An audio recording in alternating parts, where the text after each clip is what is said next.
Welcome to this channel 12th standard and this video is for you. So in the video என்ன பார்க்க போறோம் அப்படின்னா 12th standard chemistry chapter 1 metallurgy அதோடைய back to basics series தான் பார்க்க போறோம். and இந்த back to basics metallurgy ஃபுல்லாவே உங்களுக்கு என்ன இருக்கும் அப்படின்னா இரும்பு வேலை பார்க்குற மாதிரி தான் இருக்கும் அப்படின்னு சொல்லலாம். ஸோ மெட்டலர்ஜிக்கல் இன்ஜினியரிங் கூட ஒரு கோர்ஸ் இருக்கு. ஸோ அவ்வளோ எலாபரேட்டடான ஒரு கண்டென்ட்டுடைய ஒரு சாப்டர் அப்படின்னா மெட்டலர்ஜி. இதை நம்ம 10th ஸ்டாண்டர்ட் புக்கில் லாஸ்ட் சாப்டர் நம்ம என்ன பண்ணியிருப்போம் அப்படின்னா படிச்சிருப்போம்னு நினைக்கிறேன்.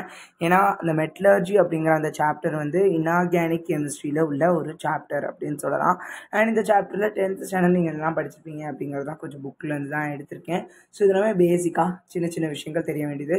நம்ம அங்கேயும் பேசிக்காக படிப்போம், பட் கொஞ்சம் பேசிக்கான திங்ஸ் எல்லாமே தெரிஞ்சுக்கிட்டோம் அப்படின்னா கொஞ்சம் அப்ளை பண்ணுறதுக்கு ஈஸியாக இருக்கும்காக தான் இந்த வீடியோ இன்ட்ரோடக்ஷன் டு மெட்டலர்ஜி பார்க்க போகிறோம். என்னென்ன மெத்தடாலஜிஸ் இருக்குன்னு பார்க்க போகிறோம். அண்ட் டெர்மினாலஜிஸ் என்னென்ன terms that is too important and the basic terms that we have used in this chapter அப்படின்னா பார்க்க போகிறோம். Minerals, ores, gangue, mining, smelting, flux, ஸ்லாக்லாம் பார்க்க போகிறோம். ஸோ ஹியூமன் லைஃப் ஃபுல்லாகவே நம்மளுக்கு என்னதான் இருக்குது அப்படின்னா நிறைய மெட்டல்ஸோட எனர்ஜி தான் இருக்குது. நம்ம ஒவ்வொரு நாள் ஒவ்வொரு மெட்டல்ஸ் யூஸ் பண்ணிகிட்ருக்கோம், நம்ம மெட்டல்ஸோடய தான் வாழ்ந்துட்டுருக்கோம் அப்படின்னு சொல்லலாம். சோடியம், பொட்டாசியம், கால்சியம், அயான் அப்படிங்கிற மெட்டல்ஸ் எல்லாமே நம்மளுக்கு ஒரு எனர்ஜியாக நம்ம பாடியிலையும் இருக்குது. ஸோ இதில் ஒன்று கூடுனாலும் சரி ஒன்று இல்லைனாலும் சரி நம்மளுக்கு என்ன ஆகும் அப்படின்னா டிசீஸ் வர்றதுக்கான வாய்ப்புகள் இருக்குது. So metal plays a vital role in our life. நம்மளோட வாழ்க்கையில் ரொம்ப அதிகமாக இருக்குது அப்படின்னு சொல்லலாம். ஸோ என்னென்ன ப்ராசஸ் மூலிமா மெட்டல்ஸை நம்ம எடுக்கலாம் அப்படிங்கிறத பற்றி பார்க்குறது தான் மெட்டலர்ஜி அப்படின்னு சொல்லலாம். ஸோ மெட்டலர்ஜி அப்படிங்கிறது science of extracting metal from their ore. So ஓர்னா என்ன, மினரல்னால் என்ன அப்படிங்கிற ஒரு பெரிய சண்டையே இருக்குது. ஸோ அதில் மெட்டல் அது சின்ன விஷயந்தான். ஸோ மினரல் அப்படிங்கிறதுல நிறைய தூசி துரும்பு எல்லாமே நிறைய அப்படியே மண்ணிலேருந்து எடுத்த மாதிரி இருக்கும். ஸோ ஓர் அப்படிங்கிறது மினரல்லேருந்து எடுக்கிற பாதி அளவு அதில் என்ன இருக்கும் அப்படின்னா அழுக்கு இருக்கும். ஸோ அப்படி அழுக்கு இருந்தாலும் நான் எப்படி பியூராக மெட்டல் எடுக்கிறது அப்படிங்கிறத பார்க்குறது தான் இந்த மெட்டலர்ஜி அப்படிங்கிறது. ஸோ அது எதை பற்றி எது சம்மந்தமாக அப்படின்னா அந்த மெட்டல்ஸுடைய ஃபிசிக்கல் ப்ராப்பர்ட்டியாக இருக்கலாம், அது அந்த அரேஞ்ச்மெண்ட்டாக இருக்கலாம், அல்லது அதோடைய கெமிக்கல் ப்ராப்பர்ட்டி பேஸ் பண்ணி தான் நம்ம என்ன பண்ண போகிறோம் அப்படின்னா இந்த மெட்டலர்ஜி ஃபுல்லாகவே பார்க்க போகிறோம். ஸோ மெட்டலர்ஜிக்கல் ப்ராசஸை நம்ம 3 மெயின் ஸ்டெப்ஸ் இருக்குது. Concentration of ore, extraction of crude metal தான் இங்கே ப்ரொடக்ஷன் ஆஃப் மெட்டல் அப்படின்னு கொடுத்துருக்காங்க, ரிஃபைனிங் ஆஃப் த மெட்டல் அப்படிங்கிறது. ஸோ இங்கே ஒன்று விஷயமும் ஒவ்வொரு ஸ்டெப்பாக இருக்கும். இந்த சாப்டருடைய முழு பார்ட்டில் பாதி பார்ட் எங்கே வந்துடும் அப்படின்னா இந்த 3 ஸ்டெப்பில் தான் நம்மளுக்கு ஃபஸ்ட் மெட்டலர்ஜிக்கல் சாப்டருடைய ஃபுல்லாகவே வந்துடும். ஸோ கான்சன்ட்ரேஷன் ஆஃப் த ஓர் அப்படின்னா நம்ம மேலே இருக்கிற இம்ப்யூரிட்டிஸ் எல்லாமே எடுக்கிறோம் ஓர்லேருந்து.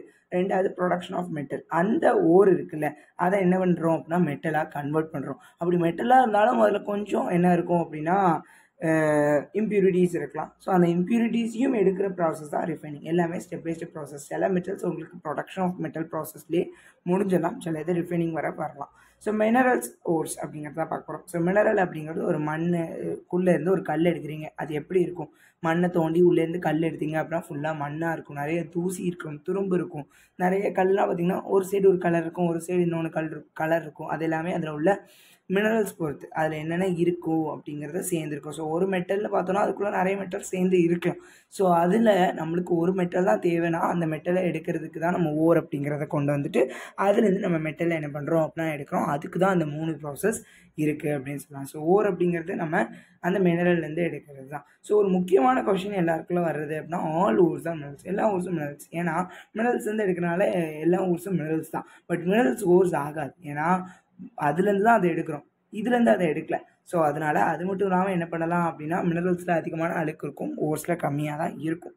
ஸோ இதுக்கான எக்ஸாம்பிள்ஸ் இங்கே கொடுத்துருக்காங்க. ஸோ இங்கே இந்த பிக்சர்லேயே பாருங்களேன், ஒரு சைடு ஒரு கலர் இருக்கும், இன்னொரு சைடு இருக்கும். ஏன், அதில் உள்ள எலிமெண்ட்ஸஸ் பொறுத்து, அதில் இருக்கிற மெட்டல்ஸை பொறுத்து. இது எல்லாமே மைனிங்கிற ஒரு ப்ராசஸ் நடக்குதுங்க.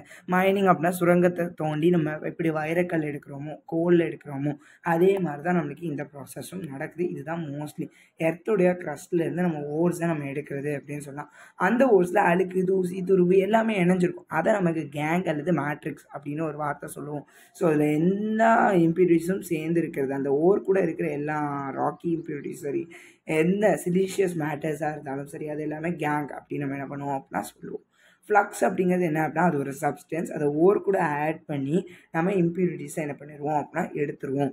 அதுதான் அந்த ஃப்ளக்ஸ் அப்படிங்கிறது. ஸ்லாக் அப்படின்னா என்ன அப்படின்னா ஃப்ளக்ஸும் கேங்கும் சேர்ந்து ஒரு ஜெல்லி மாதிரி வெளியே வரும். ஜெல்லியோ ஏதோ ஒரு ஸ்ட்ரக்சரில் வருது அப்படின்னா அதுதான். இப்போ சிலிக்கான், அது பேர் என்னது ஸ்லைம் எடுத்துக்கலாமே. ஸ்லைமில் நல்லா தரையில் உருட்டிட்டு இருந்தோம் அப்படின்னா எல்லா அழுக்கும் சேர்ந்து மொத்தமாக வந்துடும். ஸோ அப்படி போடுற அந்த சிலிக்கான் அந்த ஸ்லைமை நம்ம என்ன சொல்லலாம்னா ஃப்ளக்ஸ்ன்னு சொல்லலாம். அது ஒரு மாதிரி ஸ்ட்ரக்சரோடு சேர்ந்து வந்துச்சு அப்படின்னா அது ஸ்லாக் அப்படின்னு சொல்லலாம்.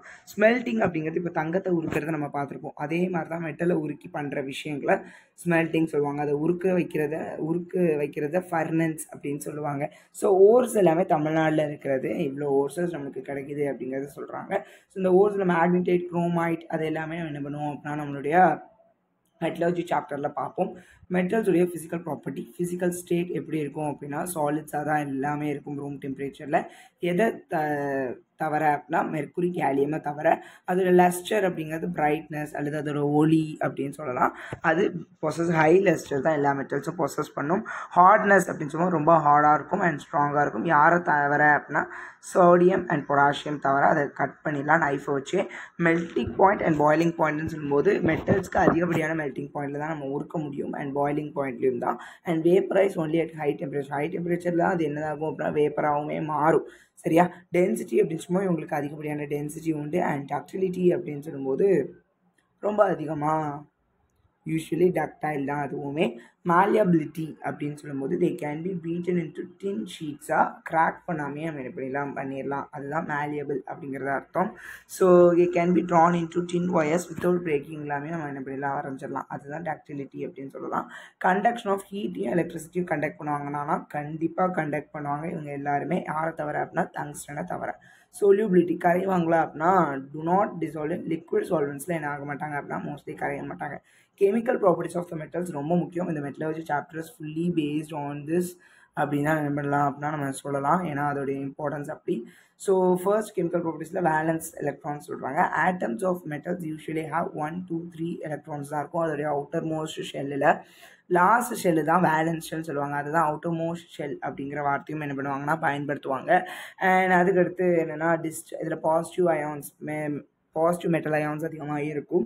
டிஸ்சார்ஜ் ஆஃப் அயான்ஸ் சொல்லும்போது மெட்டல்ஸோட டிஸ்சார்ஜ் அட் கேத்தோடு எலக்ட்ரோலைசிஸ் போது. அட்டாமிசிட்டி எல்லாமே நம்மளுக்கு ரொம்ப தேவையில்லை. ஸோ இவ்வளோ தான் இந்த basic of metallurgy which is உங்களுக்கு அந்த சாப்டர் எப்படி இருக்குங்கிறது தெரியறதுக்கு தான். ஸோ தேங்க்யூ ஃபார் வாட்சிங். புரிஞ்சிருக்கும்னு நினைக்கிறேன்.